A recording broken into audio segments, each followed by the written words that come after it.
Hoje saiu o relatório do USDA, né, do USDA, é o relatório mensal, e toda vez que sai esse relatório tem o risco de alta, tem o risco de baixa. E dessa vez não foi diferente, tanto que a gente teve um pouco de volatilidade no pregão de hoje, em antecipação a esse relatório, mas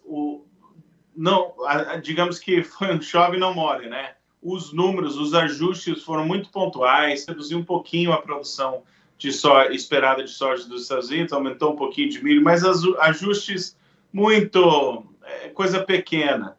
Os números principais que podem impactar a direção do mercado de soja e de milho estão no hemisfério sul, Brasil, Argentina, Paraguai, que o plantio prestes a acontecer, e a grande incógnita é como é que vai realmente ter essa safra recorde. Então, o USDA não fez nenhum ajuste aos números da próxima safra, 24-25, mas também não faz sentido ajustar, digamos, na véspera do plantio, né? A expectativa é aquela, ainda não teve atraso de plantio, não teve nenhum um problema, então foi um relatório que não trouxe, digamos, não mexeu drasticamente em nada. Os números eram, a maioria deles foi um Ctrl-C, Ctrl-V, uma copia e cola do relatório de agosto, um pouquinho de ajuste de produção, como eu falei, reduzindo um pouco os estoques de milho a nível mundial. Então, alguns ajustes finos, mas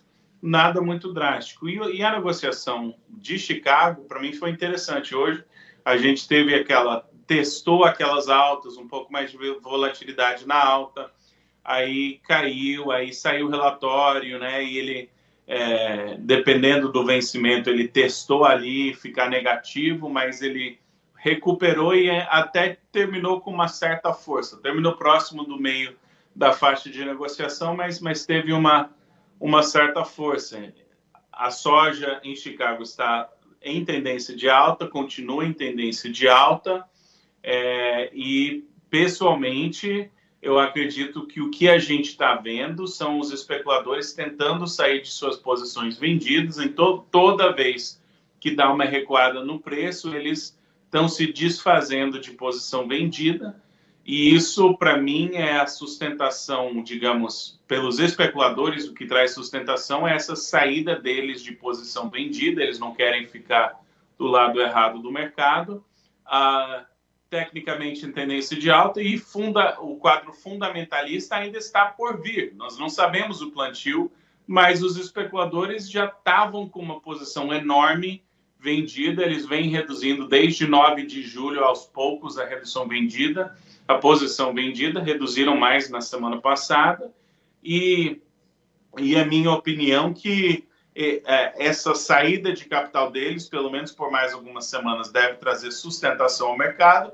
Por outro lado, não antecipa um mercado explosivo para cima, porque tem pressão de venda. O produtor brasileiro está atrasado nas vendas, tem muita soja aqui nos Estados Unidos, aqui, que ainda precisa ser vendido na chegada da safra. Então, a elevação de preço, eu acredito que vai chamar pressão de venda e vai limitar ganhos.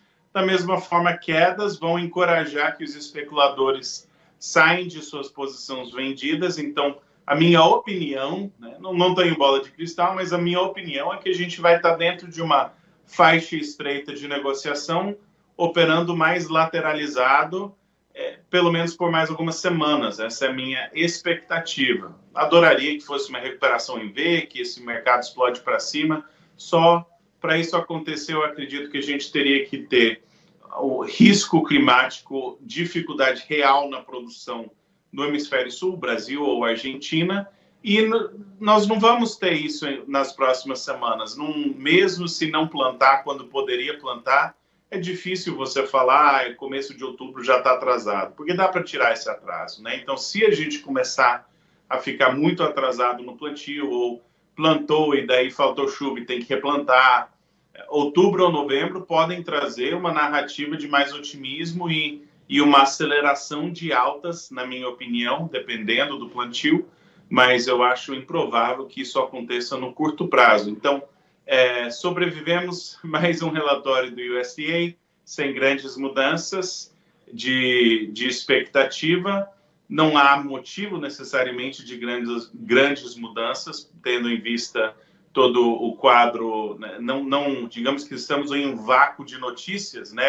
Precisa colher nos Estados Unidos, precisa plantar no Brasil, risco climático nos Estados Unidos nessa altura praticamente não tem, é só, né, o clima esfriar e rodar a colheitadeira e colocar para dentro do silo, não tem muito mais o que fazer.